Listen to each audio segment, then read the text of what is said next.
This is americasdemocrats.org, the weekly netcast for stand-up Democrats. I'm your host, Jim Cuddy. The Supreme Court is ready to start a new term, and commentator Fred Rotondaro reviews last year's women's rights decisions. Former Republican Ambassador Mike Ussery reviews the world's diplomatic and military flashpoints, and Bill Press talks with Joe Cirincione, who recently had dinner with the leader of Iran. Are you tired of Tea Party Republicans and Rush Limbaugh dominating the airwaves? Do you want the facts you won't get on Fox or even on CNN? Then stay tuned. Our sponsor, 21st Century Democrats, works hard to get everyday Democrats involved in returning our party to its roots and to success at the ballot box. Sit back and listen, then stand up and fight. And follow 21st Century Democrats on Facebook for all the latest progressive news. We're glad you can join us. Remember the Hobby Lobby case the Supreme Court decided last spring? Commentator Fred Rotondaro says voters will remember, and the anti-woman agenda of the Roberts Court should be a huge help to Democrats this fall. And we say hello to our old friend, regular commentator Fred Rotondaro, a senior fellow at the Center for American Progress and a contributor to the Huffington Post as well as americasdemocrats.org. He is also chairman of the board of the organization Catholics in Alliance for the Common Good. Fred Rotondaro, thank you so much for joining us today on americasdemocrats.org. Jim, thank you for having me. It's a pleasure to be back. Always nice to talk with you as well. So we'll jump right into the fray because that's what it is. Did the Hobby Lobby case, in which 5 Catholic men on the Supreme Court decided that 90% of all corporations can impose their religious beliefs on employees, did that wreck Obamacare? No, I don't think so, Jim. I don't think that a great number of other corporations, despite, as you point out, 90% of corporations are eligible to apply for this kind of relief, but I don't think that a great number of other corporations are going to try to take advantage of this. They would cause too many problems among their buyers, and I think they're going to walk a little carefully. If I may add to your question, though, I think Hobby Lobby may have done something that is very bad, and that is we have such a horrible culture war mentality in this country, and I think Hobby Lobby is just going to do very little to calm that down. It's going to do nothing to calm it down. It's going to increase it. Both sides are going to use this decision in the upcoming elections, and both sides will appeal to the emotional base of their most ardent supporters, and this decision will take some of the attention away from issues that I happen to think are really a lot more important. But in response to your basic question, no, I think Obamacare is moving along very, very well. People are beginning to pick up on the fact, hey, this works, and let's try it. I'm very optimistic about Obamacare.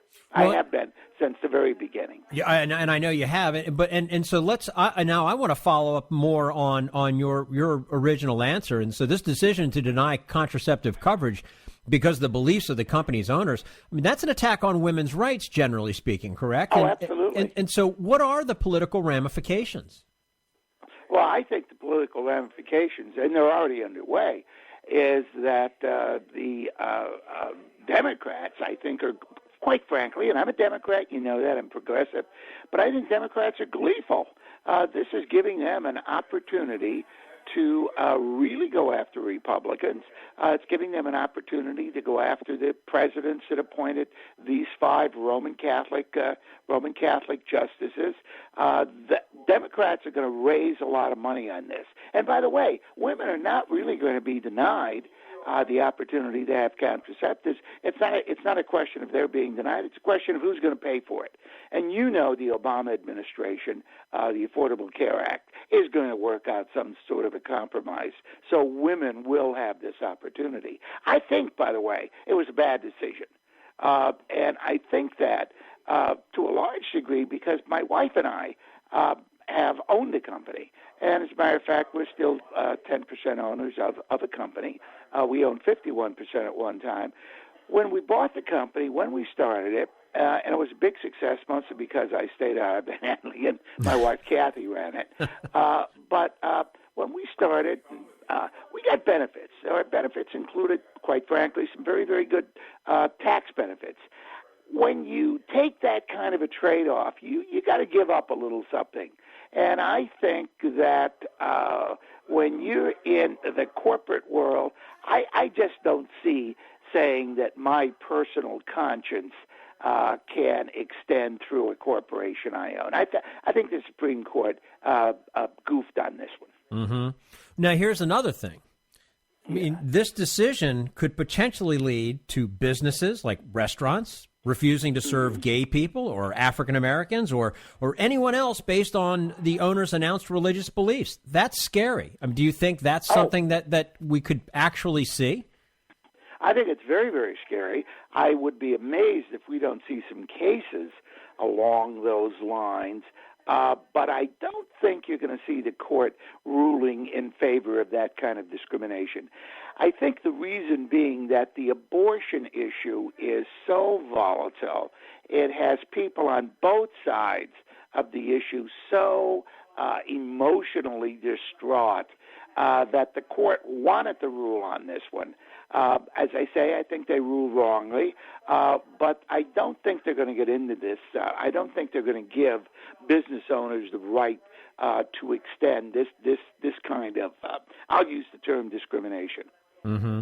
We're speaking with regular commentator Fred Rotondaro, senior fellow at the Center for American Progress, contributor to the Huffington Post, and, of course, chairman of the board of the organization Catholics and Alliance for the Common Good.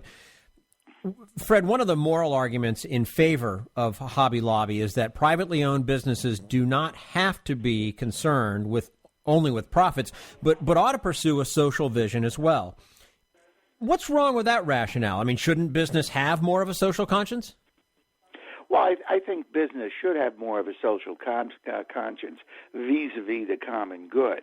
But here you've got a situation in which you've got the privately held opinions of certain owners of the business who are saying, we don't want to follow this aspect of the law. We don't want to follow this aspect of the Affordable Care Act because it offends our religious sensibilities.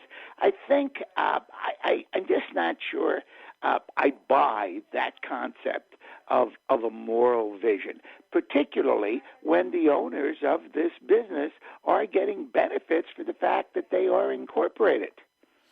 Well, and so I would love to see business adopt much more of a moral concern than they do for both their workers and for customers. But this is too narrow. This is too narrow an act. I think this is taking private religion and saying, this is going to be more important than a law of the land. And I think the court goofed. And they haven't always followed this exact tradition. About 10 or 11 years ago, there was a case involving the religious practices of an Indian tribe. Don't remember the name of the tribe, but the court ruled that the practices of the Indian tribe had to give way to the law of the land. And the justice who wrote the deciding opinion was Justice Antonin Scalia. Huh. Did he fail to remember that it was their land? I mean, you know. I'm not going to make any comment. Okay, they were here first. Anyway, well, you know, the other issue here too is a right to privacy that essentially is now broken in a sense, because if somebody chooses to have contraception, there's no reason why the owner of the business where that person works should even know about that.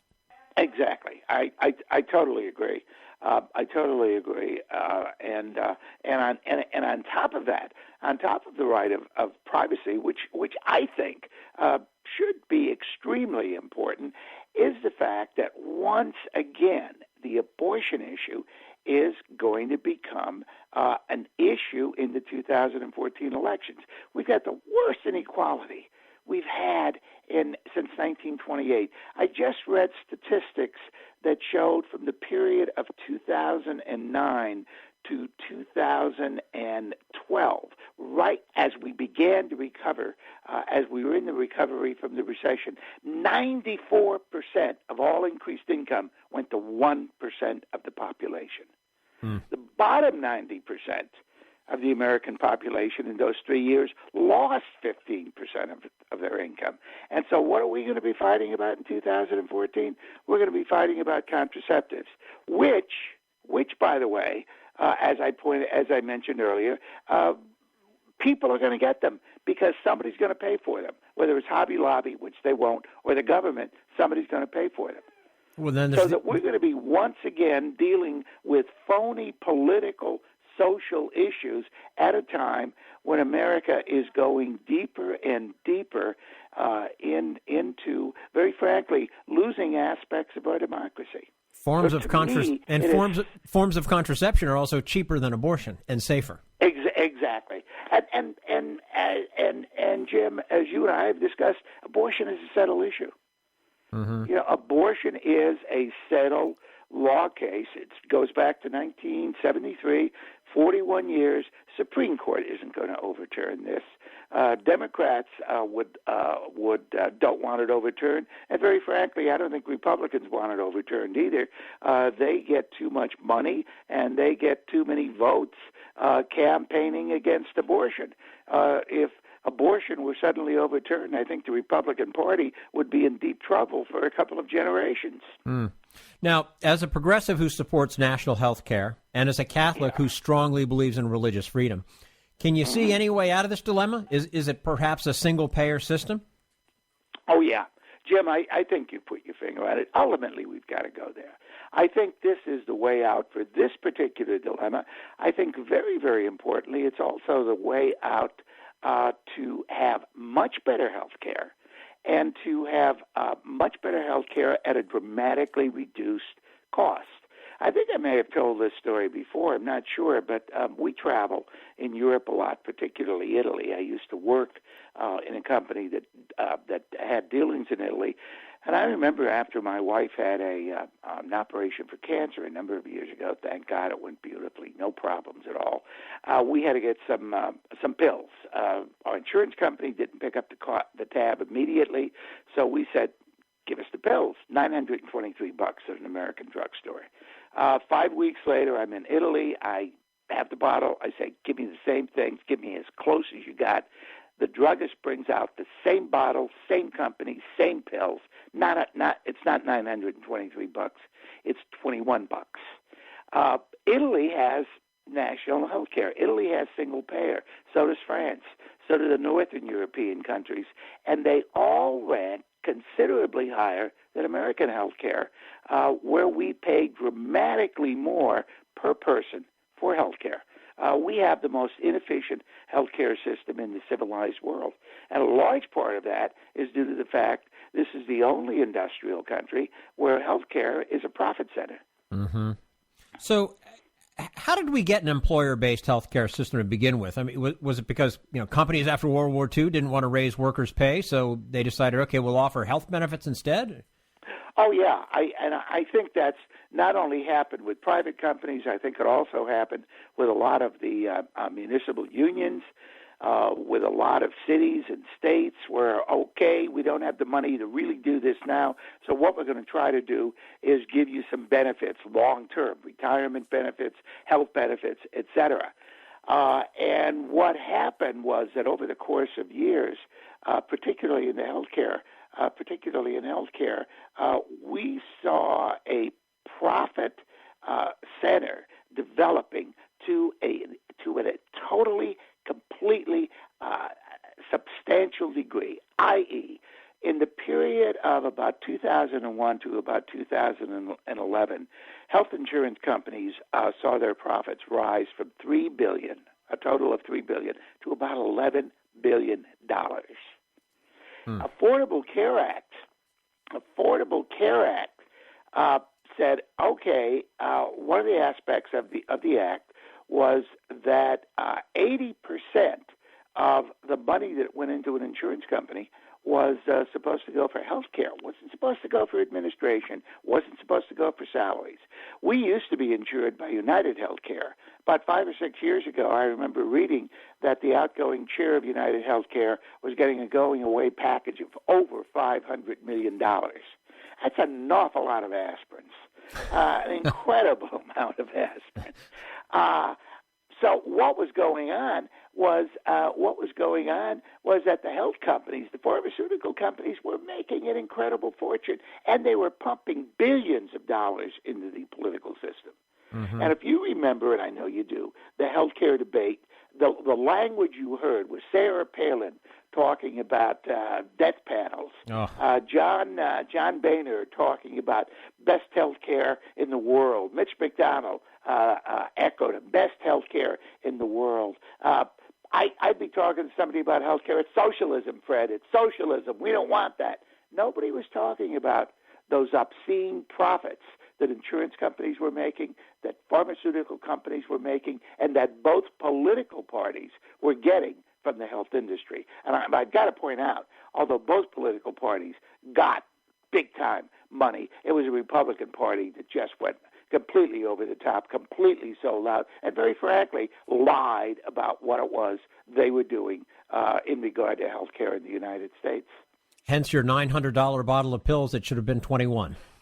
Exactly. Yeah. You summed it up. That's it. Yeah. Fred Rotondaro, Senior Fellow at the Center for American Progress, regular contributor to the Huffington Post as well as AmericasDemocrats.org, also chairman of the board of the organization Catholics in Alliance for the Common Good. Fred, as always, great to talk with you. We appreciate it, and we look forward to doing it again soon.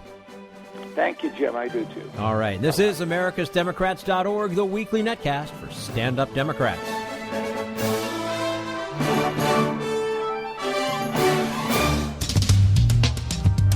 We want you to sit back and listen, but we need you to stand up and fight. Do you want to get involved and help get our party back to its roots and to success at the ballot box?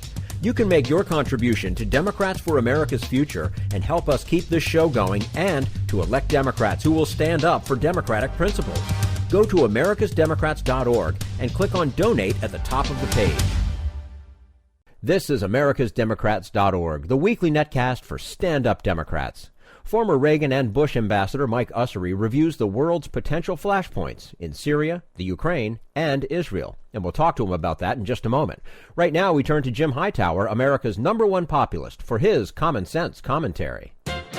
Just when you thought the plutocratic profiteers running America's exploitative, low-wage economy could not get any more clueless, self-serving, pious, and mangy, along comes Lady Maria of Marriott, magnanimously saying, "Let them eat tips." Marriott is the corporate domain of the Royal Marriott dynasty that supports the political notion that America is divided between a few noble makers, like them, and a mass of takers, like you and me.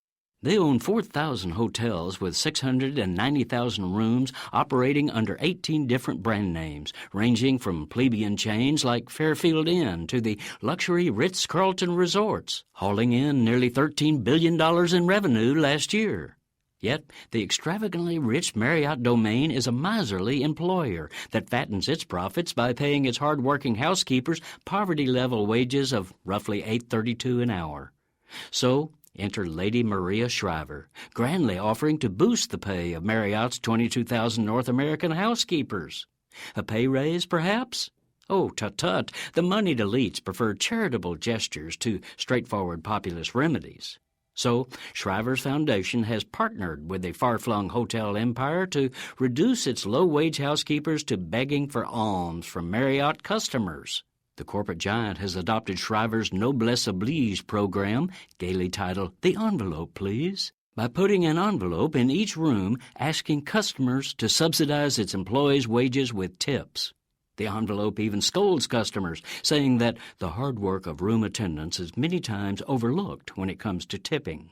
This is Jim Hightower saying, hello, Marriott is the one deliberately overlooking the hard work of its housekeepers. This is a disgraceful and embarrassing exercise of corporate feudalism. Come on, Marriott, stop playing Lord of the Manor and just pay a decent wage. Need an antidote to the progressive blues? Want some good news about how grassroots folks are rebelling against the corporate powers and winning? Well, here's an easy-to-swallow pill for you. the Hightower Lowdown. Hightower's monthly newsletter will give you the lowdown, even as it lifts you up. It's 4 pages a month, jam-packed with facts you can use, actions you can take, and Jim's own Texas humor, all for only $15 a year. To become a lowdowner, go to hightowerlowdown.org. This is americasdemocrats.org, the weekly netcast for stand-up Democrats. Mike Ussery is an international businessman and a former ambassador in Republican administrations. He says that a century after World War I, it might be the Ukraine that becomes a world flashpoint. And we say hello to Mike Ussery, former ambassador to Morocco under Presidents Bush and Reagan, a veteran of 7 political campaigns, including the 1988 Bush Quayle campaign and the 2000 Bush-Cheney campaign. He also has a successful business career as a founder of 8 companies and 3 nonprofit organizations. Mike Ussery, thank you so much, as always, for joining us on americasdemocrats.org. Great to be back. Thank you, Jim. And always nice to have you. When Russia went into Crimea, Secretary of State John Kerry said, "It is not appropriate to invade a country and at the end of a barrel of a gun dictate what you are trying to achieve." Was there a little inconsistency there, given U.S. actions over the past century in Latin America, Southeast Asia, and particularly in Iraq? Well, maybe I'm going to surprise you today, Jim. As a Republican, you confess I agree. I think it's a tough argument to make after Iraq, and certainly different set of circumstances, but different set of circumstances include our belief in weapons of mass destruction. And, there was a lot of popular support to go into Iraq, but look where that is today. And if any of us had been told that any vision of where Iraq is today, it would have been 90% of Americans against going in, both in terms of our cost and our people, and cost out of our treasury, and the time there, and the mess that's still Iraq today. But your main point being, it sure looked like an invasion that was not provoked to the world. And so when we try to talk about Crimea or any other situation like this, well, we're on a little bit of.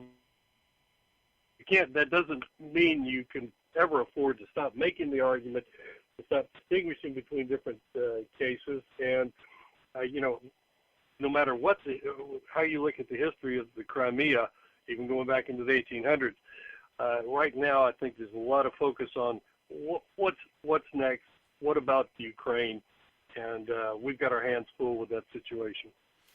Do you think President Obama, as conservatives keep repeating, invites foreign policy failure by appearing too weak?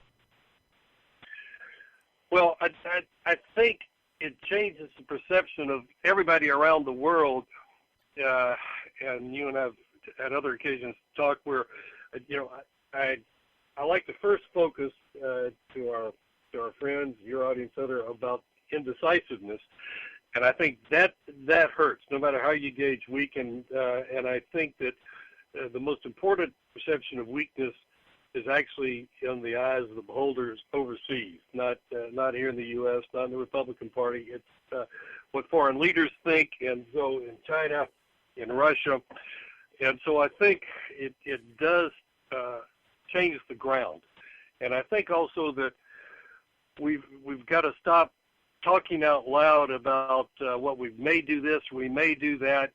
Foreign policy wasn't set on such a public platform years ago, and especially when it was up in the air about which way to go. It was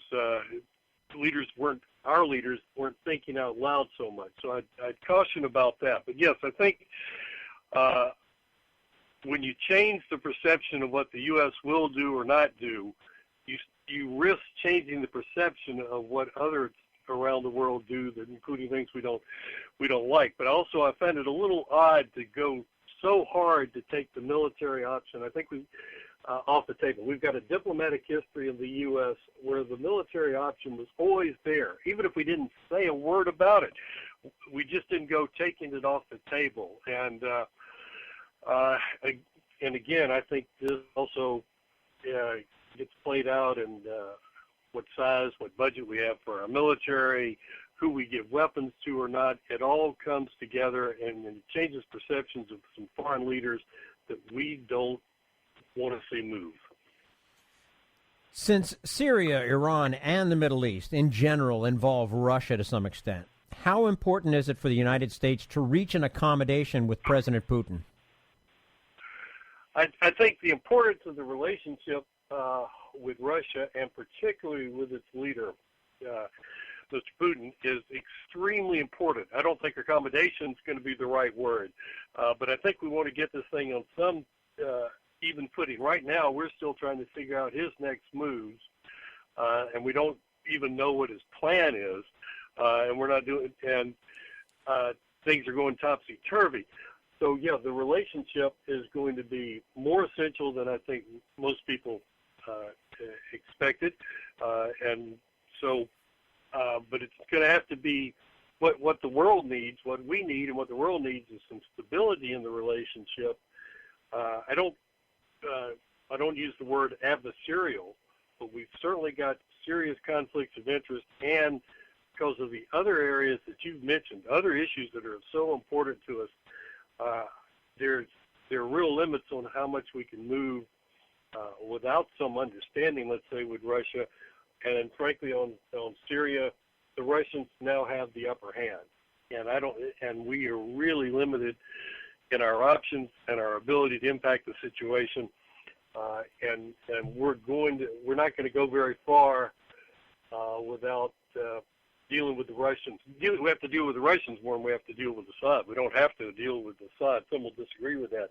But we do have to deal with the Russians and other members of the Security Council, but certainly Syria's good friend, Russia. There are probably a lot of people that say you have to deal with Assad by dealing with Russia, right? Right, that's right. Unfortunately, that's a reality. I don't think it was a reality 3 years ago, but I think it's evolved to that point. And so, maybe it sounds strange, but I think Putin's move in the Crimea and the world's response so far actually has an indirect way of strengthening Assad's position even further in Syria. Mm. We're speaking with Mike Ussery, former ambassador to Morocco under Presidents Bush and Reagan. Regardless of who's in charge in Russia, won't they always try to build a territorial buffer against the West and seek warm water ports? Well, I won't jump on the word always, but I will say that since we've got a history of it goes back over almost 300 years of this kind of thinking. I will say that it's in the Russian psyche today. Putin has certainly brought back nationalism. I mean, years ago we were concerned that this leader, this General Lebed, might someday be the head of Russia, and he died in a helicopter accident years ago. But we thought Lebed had come in, and he was really had a fervor for nationalism. Well, this is what we're seeing today. So I do think it's in the Russian psyche to have buffers. And maybe not only does it come from the history of Russia, but the size of Russia is so big that the idea of being secure on all these borders across 9 or 10 time zones fuels the idea that buffers are needed. And specifically, when you've got a distrust of NATO, no matter how we know that we're trying to pursue peaceful means around the world and that NATO's for our defense, it's not seen that way in Russia, and so buffers are seen as part of the solution or part of the security of Russia. Now, this year, the world commemorates the 100th anniversary of the outbreak of World War I. Are we witnessing in Ukraine and the Caucasus a repeat of that worldwide diplomatic disaster? The first thing that strikes me from your question about World War I and that situation today is World War I, militaries were preparing for war for decades before World War I happened. But then it happened with a flashpoint, with the assassination. And there were so many alliances around the world and so many relatives among monarchs and others that it quickly became a world war with so many countries out there in conflict. So, I mean, I think what in terms of the Ukraine right now, the Ukraine could be a flashpoint where we don't know where it would go, where it would lead. That's the problem. I don't say that as much about the Crimea, which has been effectively annexed, but about Ukraine itself. I think it's still now a tinderbox, and it's where nobody can sit back and say, if this scenario happens, here's what will follow on to that. We don't know where the flashpoints are, and I think there are flashpoints there where the world could stumble into something much bigger, even if it was nastier economic warfare, but also the potential for military conflict is right there in the Ukraine. We're speaking with Mike Ussery, former ambassador to Morocco under Presidents Bush and Reagan. Mike, before we let you go, your outlook on the Middle East, is there any chance of easing tensions as long as Benjamin Netanyahu is in power in Israel? Well, I think I think there are a lot of things, and I've had some criticisms of Secretary Kerry on the Mideast, but I do think he's doing a lot, and he has the ability to do a lot to ease tensions. But I'm afraid that at this point, he's gonna be working overtime to try to keep things damped down, and I think he's going to have to be putting out a lot of little brush fires, and that's in large measure because of decisions that Abbas and the Palestinian leader has made. Mr. Netanyahu is a great example of someone who understands what true, real security means for his country, and he's not going to settle. I don't think for less ever, no matter what the outside pressures are. And if you really start talking about, well, what would it take for Ukraine to be secure? What's it going to take to change the situation in Egypt or somewhere? If you really look, or in Syria, and you look for real security, real peace, and you're not just looking for a document, a treaty to be signed somewhere, and diplomats go home and say, okay, we've averted a major conflict, or we've averted one for a few months or a year or two, and the situation in Iran. If you look for what really real solutions are, often it's quite uncomfortable. And I think a lot of people look at Mr. Netanyahu and Israel as being too adamant, too demanding. I look at him as being quite realistic about their real security needs. All right. And Mike Ussery, former ambassador to Morocco under Presidents Bush and Reagan, of course, veteran of multiple political campaigns, including the 88 Bush Quayle campaign and the 2000 Bush-Cheney campaign. Successful business career as a founder of 8 companies and 3 nonprofit organizations, and, of course, a contributor to americasdemocrats.org. As always, Mr. Ambassador, we appreciate your time with us. We look forward to doing it again soon. Me too. Thank you. Thank you. And this is americasdemocrats.org, the weekly netcast for stand-up Democrats.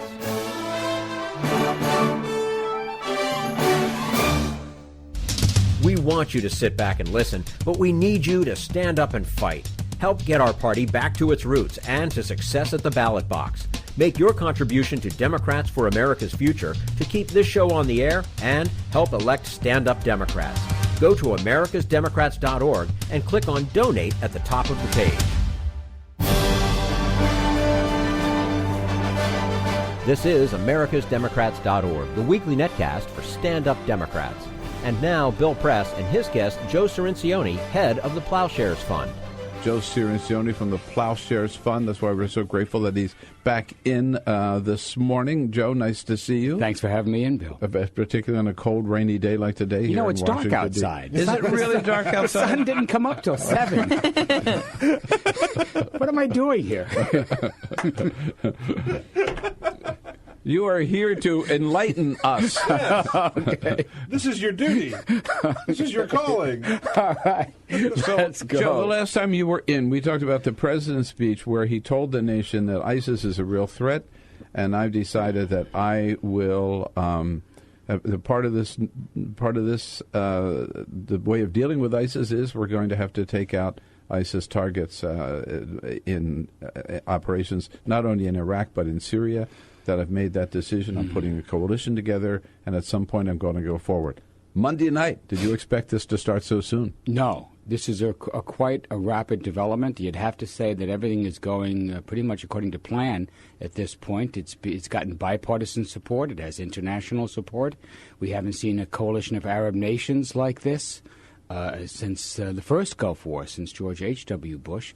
And rarely, I'm trying to think of a time when they actually were in combat. Usually when Arab nations unite to go in combat, they're attacking Israel. Right, yeah, right. You know? Yeah, even in the first Gulf War, they provided some support. Exactly. I don't think they provide any combat troops. That's exactly right. That's exactly right. And now they're doing joint strikes. Apparently, there was an equal number of strikes from the Arab nations yesterday as there were from the U.S. And we also had you heard of this group, Khorasan, before? No, never heard of it. Most of us haven't. Caught us by surprise. Right. Still some questions about the intelligence on that group. I heard Larry Wilkerson raising some questions. We don't really... We need to know more. We need to have a little more revelations about what exactly they were up to, and it's still unclear. There's a disconnect for me in this military campaign, which is the president has said several times, we know that airstrikes alone will not do the job. Therefore, we're going to depend on retrained and rearmed Iraqi military and the Sunni moderates to be the ground forces, and some of the Kurdish forces, I guess, too. Yeah. Well, they haven't even started training the Syrian moderates. They haven't rearmed the Iraqi military yet or retrained, and yet the airstrikes have begun. Yeah. So, and that's months away from having those ground forces in place, right? So mostly. So they're trying to do a three-part front here. Okay. So the first is stabilize the Iraqi army, get the Iraqi army engaged in the field. There is fighting going on between the Iraqi army and ISIS. So this is happening, but you have to really question the whole training mission. What has the U.S. military been doing there for the last 10, 12 years? It's really... the whole investigation has to go on about that. I agree. And how badly that went. Right. But how much money we spent, how much time we spent, and what did we get for it? Right. And what did we get for it? And why is it this way? It's not just because we didn't leave a residual force there for the last 15 to 18 months. Okay, so that's one. So do that, stabilize that. The second is arm the Kurdish forces, and arms are starting to flow in there, and you're seeing Kurdish forces now revitalized, regaining towns that ISIS had seized. And the third front is to cut off the supply lines in Syria. That's why you're seeing the bombing in Syria. That's what they're going off. They're trying to isolate the ISIS forces in Iraq, and part of that is training up the Free Syrian Army, what moderate forces we can find in Syria, but that's going to take, as you say, at least 8 months. So this is going to be going on for some time. The airstrikes have accomplished their first mission, I think. They have stopped the ISIS advance. You can now look at ISIS as we're in a process of containing ISIS. And that may be the best we can hope for. Can you eradicate, can you crush this group? Certainly not by airstrikes alone, but you can contain it, you can stop it from spreading. So, at best, this operation is going to last another 2 years. I don't think anybody really knows, but I think we're looking. I heard your previous guest, Justin, talking about a sustained operation. The military is talking in terms of years. They always do, though. But I would look that way. I would plan for it throughout the rest of the Obama administration. Maybe we should not be surprised, but former Vice President Dick Cheney is already out this morning saying that Obama's doing this all the wrong way, that these pinstrike attacks? Or pinpricks. Pinprick attack. Bombing raids do nothing but embolden the enemy and allow the enemy to move around. Yeah. I guess what Dick Cheney is saying, we should have had more shock and awe. Is that? Shock and awe, yeah. This is the guy that let Osama bin Laden escape in Afghanistan. This is the guy with Rumsfeld that pulled the troops out of Afghanistan. When we had al-Qaeda on the run, when we could have strangled this thing in its crib, he started moving them into Iraq. This is the guy who launched an invasion of Iraq, who said it would be a matter of days. We wouldn't have to pay for it. This is the guy you want to take advice from? Greeted as liberators. And they did shock and awe, and look how well it worked, right? So, I mean, I know Cheney, he gets on Fox News. I saw part of the interview.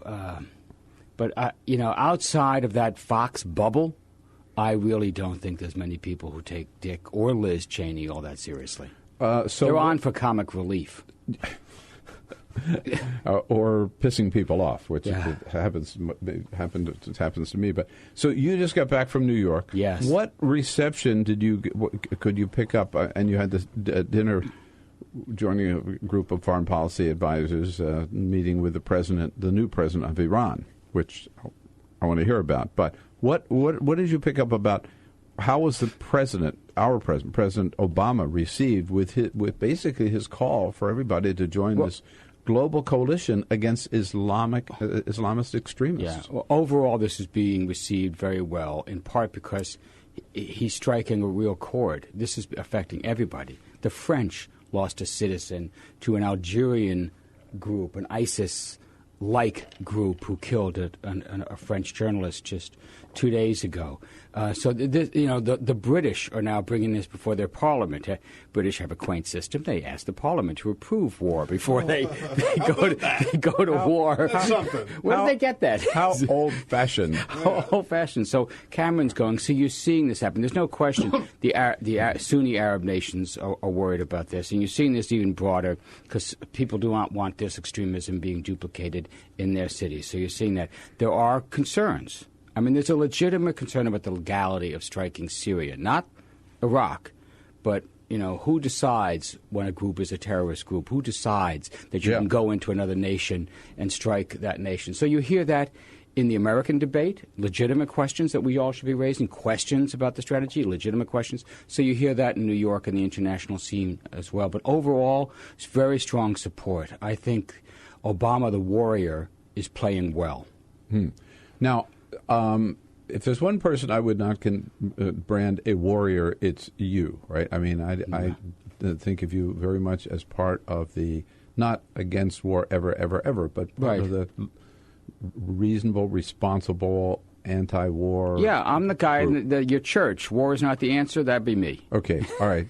So, what do you tell your fellow anti-war activist about this war, which, by the way, Josh Earnest, in response to my question at the briefing on Monday at the White House, said, this is a war. He didn't induct the word anymore. Yeah. This is a new war in the Middle East. Right, this is. So is this a war that we progressives can and should support? Yes. I think it is. Now, I run a foundation, Ploughshares Fund. We fund a lot of groups. We fund a fine group called Win Without War, and we're working with them on the Iran deal. They're totally against this. We fund the Council for a Livable World, a great group that works to cut nuclear weapons. Totally against this. I respect that. I understand that feeling. But I think Obama struck the right note. You're not going to sit down and have a dialogue with ISIS. There is no negotiating this out. There is no compromise here. This is a network of death, and the only language these guys understand is force. There are people in the world like this. I don't want to get too carried away, but we had to go into World War II. We had to do that. We weren't looking for it. We didn't want to do it. I think the same situation is here. Obama is a reluctant warrior. This is not an excuse for some plan to remake the Middle East. He's doing this out of necessity. I think it's right to ask questions. I think it's right to impose limits. I think it's right to keep a tight leash on the spending. I think it's right, as you hear commentators doing, questioning the information we're getting from the Pentagon. We have no independent assessment. I think it's ridiculous that they're using this to promote weapons like the F-22 that they're rushing into combat just so they can say it's rushed into combat. So all the old tricks are still being played here. Still, this is a war we have to fight. Right. And you say that reluctantly. I do. I do. I have deep ambivalence about this. But in the end, this is what we have to do. Joe Cirincione here from the Ploughshares Fund. And, Joe, let's say a quick hello to John out in Minneapolis. Hey, John. Yeah, I guess I reluctantly agree, and I'm also, more in favor of peace usually, but I don't know enough about what is actually going on there to make an intelligent decision, but I guess I agree with what, that they need to go. But I'm kind of interested in Turkey. Why, Turkey is an ally of ours, and they, said that they would support us, but it's not like they really are putting a lot of skin on the ground as far as actually, doing anything. And they're right there on the border, and I think, they have a lot to lose if this organization actually creates state. Right. And then also Iran, I realize we don't have very good relations with them, but it would seem like it would be smart to incorporate them also, or, and so I just wanted to know what your guests thought about that. Very good question, John. You happen to be asking the right man, because Mr. Cirincione had dinner with the new president of Iran in New York Tuesday night. Yes. Hot off the press. Yeah. All right, so Turkey, let's take Turkey first and then Iran. Yes, huh? First of all, John, excellent question, very well stated. You should be on this show. That was very nicely done. Second, Minneapolis. I love Minneapolis. I'll be there Monday and Tuesday. My good friend Roger Hale is hosting me for dinner and some lunches there, and so maybe I'll bump into you on the street. I love Minneapolis. Third, Turkey. Right. So here's two issues that have kept Turkey from putting skin in the game, as you say so far. First is they had 49 hostages that had been seized by ISIS forces, and they didn't want to do anything that was going to cause those hostages to be beheaded.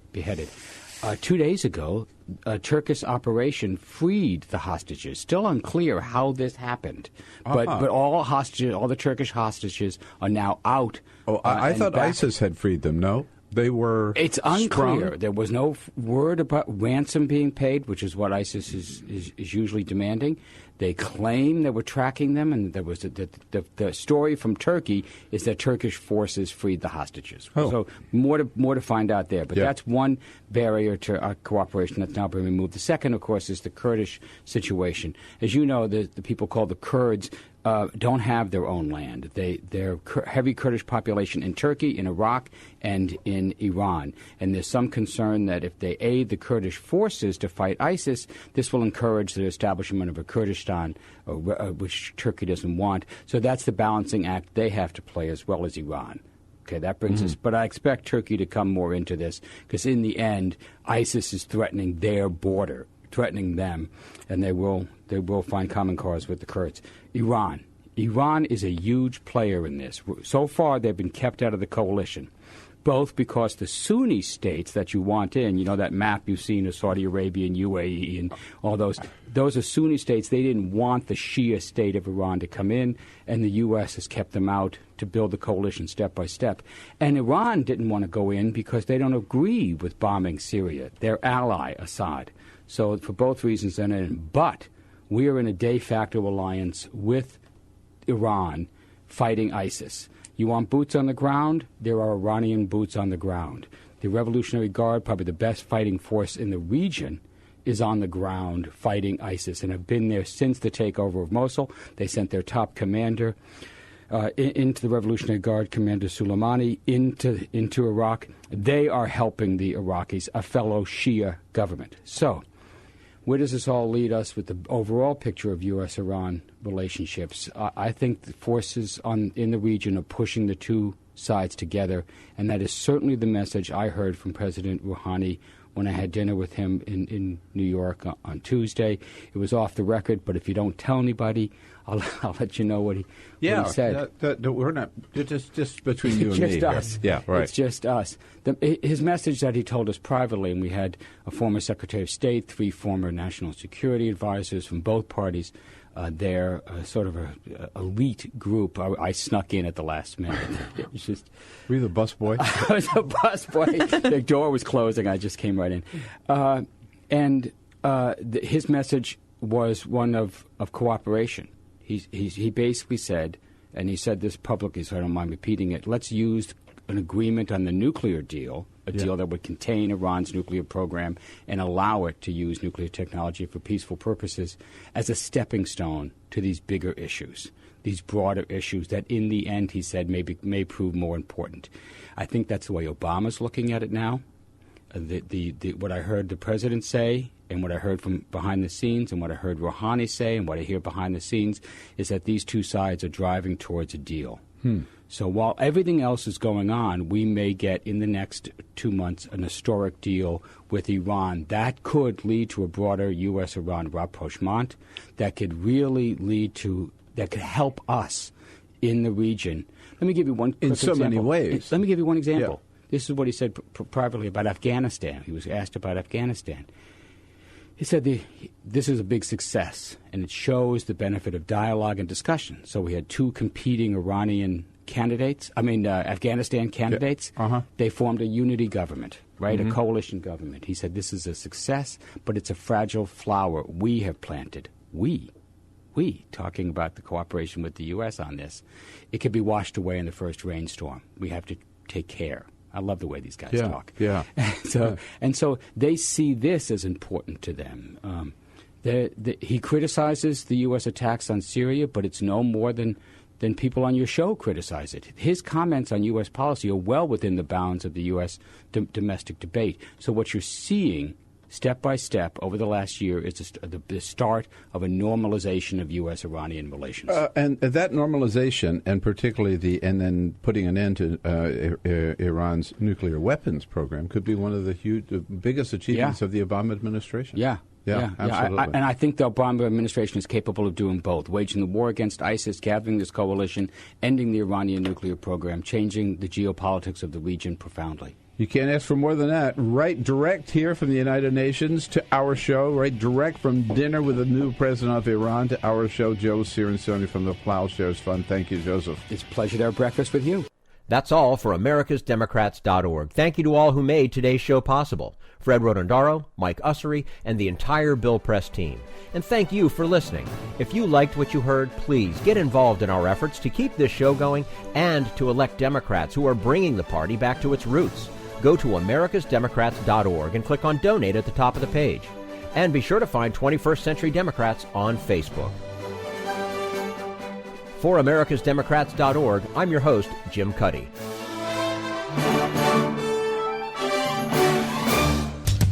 We want you to sit back and listen, but we need you to stand up and fight. Join us. Support the show and help elect Democrats who will stand up for democratic principles with your contribution today.